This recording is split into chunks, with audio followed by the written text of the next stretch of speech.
ఎన్నికల ప్రచారంలో దూసుకెళ్తున్నారు చింతలపూడి నియోజకవర్గ వైసీపీ అభ్యర్థి ఖంభం విజయరాజు. మారుమూల గ్రామాల్లో సైతం పర్యటిస్తూ ప్రజల మద్దతు కోరుతున్నారు. ఎన్నికల నియమావళి సైతం తెలియకుండా టీడీపీ అభ్యర్థి వ్యవహరిస్తున్నారంటూ ఆగ్రహం వ్యక్తం చేశారు.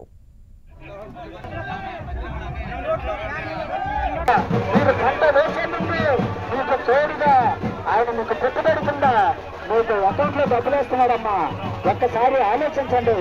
మీ అకౌంట్ పెట్టాలన్నా ఖంభ విజయరాజు గారు పూలమాలగా సత్కరిస్తారు.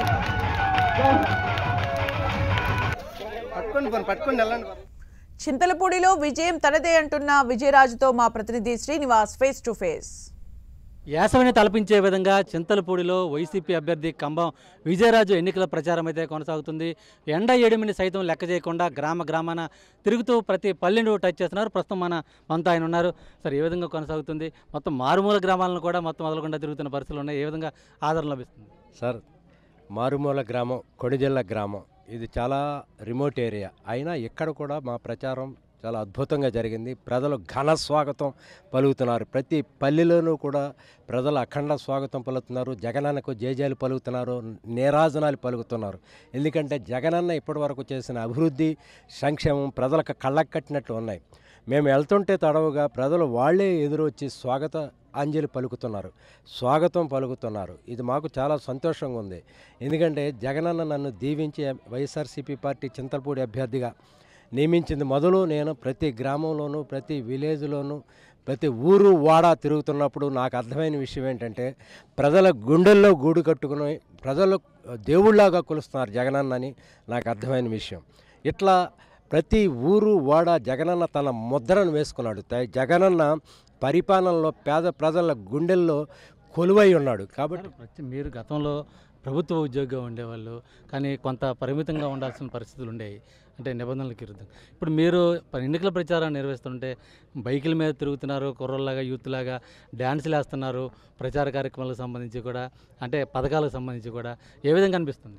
సార్, ఏమీ లేదు. ఇక్కడ ప్రజల ఆనందము, ఇక్కడ ప్రజల సంతోష జయ జయ ధ్వానాలే నాకు గొప్ప శక్తిని ఇస్తున్నాయి. ఇప్పుడు ఇంత మండుటెండల్లో కూడా నాకు ఏం తెలియట్లా. ఎందుకంటే క్యాడరు ఇక్కడ జగనన్న సైన్యం కార్యకర్తలు, వైఎస్ఆర్సీపీ పార్టీ కార్యకర్తలు అందరూ కూడా జై జయ ధ్వనాలు పలుకుతుంటే ఈ ఎండ కూడా నాకేదో మంచు కురుస్తున్నట్టే అనిపిస్తుంది. ఎందుకంటే అంత ఆనందంగా నేను ఉన్నాను కాబట్టి. ప్రజలు కార్యకర్తలు చూడండి, వందలాదిగా ప్రజలు కార్యకర్తలు మండుటెండను సైతం లెక్క చేయకుండా జగనన్న కోసం నిలబడ్డారు. పార్టీలో శ్రేణులందరూ కూడా జగనన్న కోసం కష్టపడుతున్నారు. వీరందరి యొక్క సంతోషము ఆనందము నాకు కొత్త శక్తిని ఇస్తున్నాయి. కాబట్టి నేను కూడా సంతోషంగా వాళ్ళతో పార్టీకి అనుగుణంగా తిరుగుతున్నాను, జై జయ ధ్వానాలు పలుకుతున్నాను. ప్రత్యేకంగా మీకు సంబంధించి అంటే మీకు సంబంధం లేకపోయినా మొన్న ఒక వ్యక్తి అటు టీడీపీ అభ్యర్థి సరిగ్గా అఫిడవిట్ దాఖలు చేయలేదు నామినేషన్లో అని చెప్పి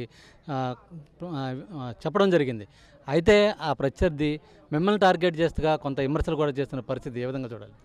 సార్, అది నేను అతను చూసి అతను నా ప్రత్యర్థి, నేను ప్రత్యర్థిని గౌరవించే గొప్ప లక్షణం ఉన్న వ్యక్తిని. నేను ఏ రోజు కూడా నా ప్రత్యర్థిని గౌరవించాను తప్ప అగౌరవపరుస్తూ ఎప్పుడు ఏ రోజు ఏ మీడియా ముందు మాట్లాడాలా, ఎవరి ముందు మాట్లాడాలా, ఇది నగ్న సత్యం. ఎందుకంటే నేను సంస్కారం నాకుంది, నేను సంస్కారవంతుడిని. సంస్కారం అతనికి లేకపోవచ్చు.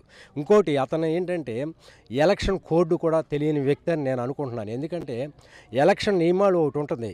ఆ నియమావళి ప్రకారం ఎలక్షన్ కోడ్ ప్రకారం ప్రత్యర్థులను ఎప్పుడూ కూడా డైరెక్ట్గా తోలనాడకూడదు. ఇది మొదటి విధి. అసలు నేరారోపణ కానీ ఇంకోటి చేయకూడదు. అతను అయినా సరే చేశాడు కాబట్టి ఇప్పుడు నేను మాట్లాడతాను. అతను ఏదైనా చేశాడు నేరారోపణ అంటే దమ్ము ధైర్యం ఉంటే అది రమ్మనండి, నిరూపించమనండి. నేను ఏదో అవినీతిపరుడని అతను అంటున్నాడు, కమాన్ రమ్మనండి. అతను ఒక ఎన్ఆర్ఐగా ఉన్నాడు. ఇక్కడ పరిస్థితులు అతనికి తెలియదు. అతనే చెప్పాడు నేను ఎన్ఆర్ఐగా సంపాదించినానని. ఆ ఎన్ఆర్ఐగా ఉన్న వ్యక్తి ఎలక్షన్ అఫిడవిట్లో నామినేషన్ చేసేటప్పుడు కొన్ని రూల్స్ అండ్ రెగ్యులేషన్స్ ఉంటాయి. ఆ ఫారాలు నింపుకోవాలి. అవి నింపకపోతే అతని యొక్క ఆలోచన పరిస్థితికి అర్థం పడుతుంది. అతను ఒకళ్ళు తప్పు చేశాడో ఒప్పు చేశాడో అది అతను తేల్చుకోవాలి. అంతేగాని ఇట్లా ప్రత్యర్థుల్ని ఇలా విమర్శించటం, మాట్లాడటం ఎలక్షన్ కోడ్కి విరుద్ధం. ఎందుకంటే